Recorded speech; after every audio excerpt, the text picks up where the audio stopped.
Hey guys, what's up? Thanks for joining me for this video today. My name is Leanne. I'm in the garden again. Welcome to my channel. In this video, I'm going to go over raised beds versus in-ground beds. I've jotted down a few pros and cons for both styles if you're trying to figure out what style of garden you are going to go with. I'm going to jump right into it. Raised beds. Pros. They're aesthetically pleasing and they're easier to tend to.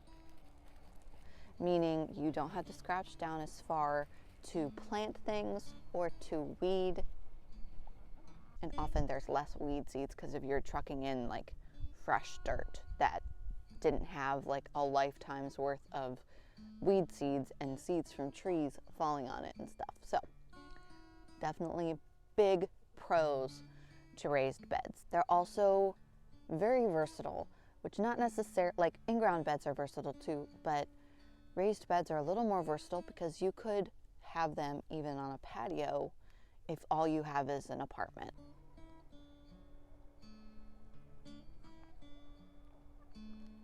The cons of the raised beds though. It costs money to get the materials unless you're able to find materials somehow, which there is definitely a way to do.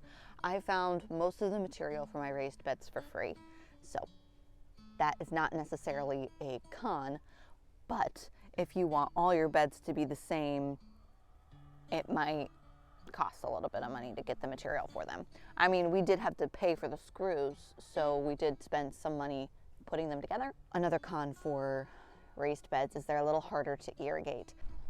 You have to go up and in and out of each of the raised beds to irrigate them.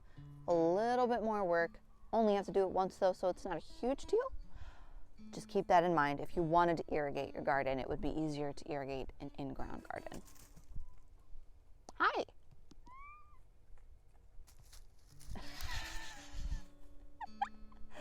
Curious little kitty.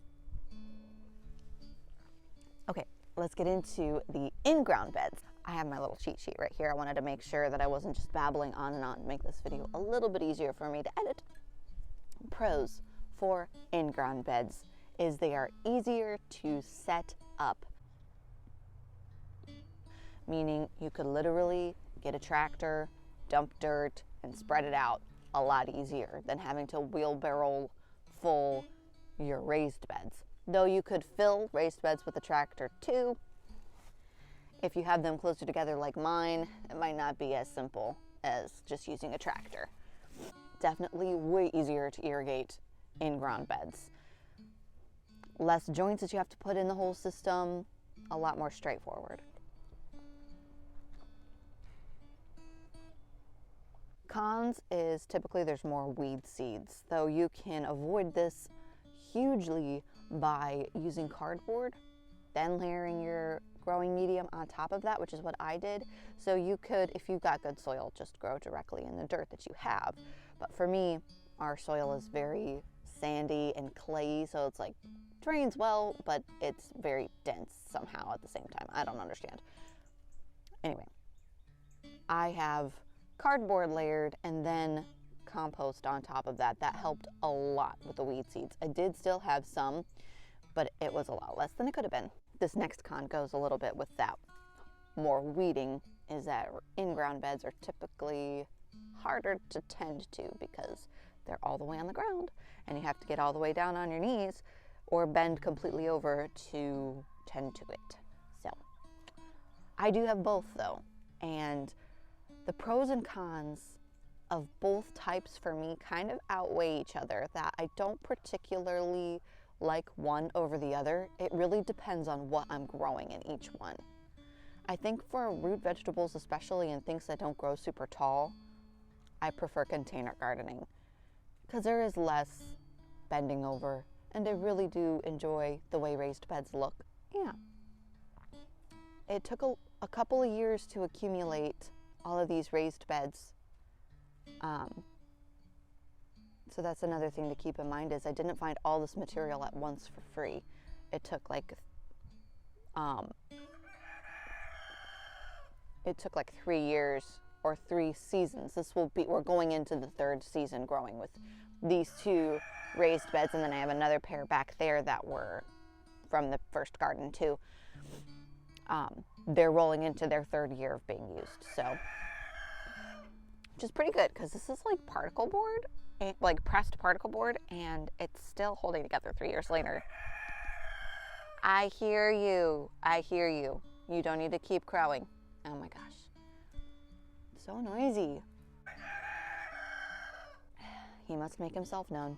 Anyways, guys, I really enjoy aspects of both of these types of gardens. We're not sure how long we're going to stay on this property.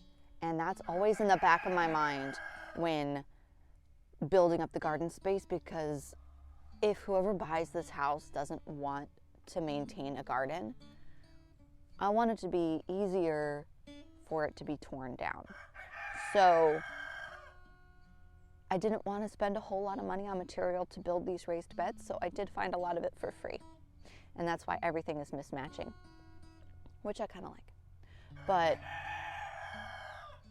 another big benefit to the in-ground beds is they could be leveled out way easier if for some reason whoever buys this house from us in the future doesn't want to continue to use it as a garden. So, as sad as that sounds, some people may not like it as much as I do, so I gotta think about that. Anyway, thank you guys so much for watching, and if you need a friend to learn how to garden with, I'm your girl. Happy gardening.